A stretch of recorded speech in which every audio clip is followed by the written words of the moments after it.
नमस्कार। मैं किरण ओझा आप लोग के लिए बहुत ही सुंदर एक हवन गीत लेके आई हूँ। बहुत ही प्यारा हवन गीत है। आप लोग को कैसा लगे लाइक करिए, सब्सक्राइब करिए और हमारे चैनल श्रद्धा भारती नगर लोकगीत को आप लोग ज्यादा से ज्यादा सपोर्ट करिए। राधे राधे, जय श्री कृष्णा। अम्मवा के लकड़ी गैया के घियनाए जी, अम्मवा के लकड़ी गैया के घियना, आवा आवा सत्यनारायण बाबा मोरे अंगना, आवा आवा सत्यनारायण बाबा मोरे अंगना।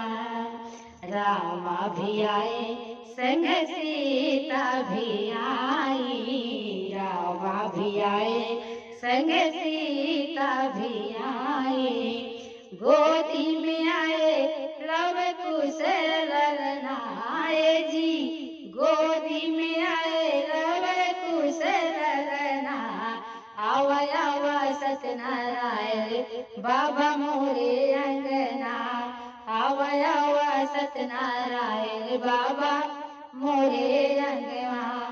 अम्मवा के लकड़ी गैया के घियनाए जी, अम्मवा के लकड़ी गैया के घियना, आवा आवा सत्यनारायण बाबा मोरे अंगना, आवा आवा सत्यनारायण बाबा मोरे अंगना।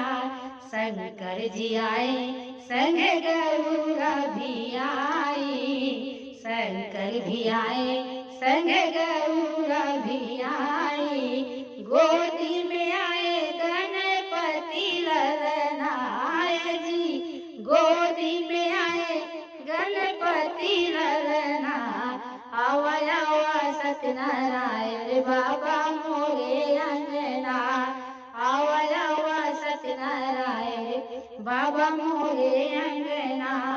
अम्मवा के लकड़ी गैया के घियनाए जी, अम्मवा के लकड़ी गैया के घियना, आवा आवा सत्यनारायण बाबा मोरे अंगना, आवा आवा सत्यनारायण बाबा मोरे अंगना।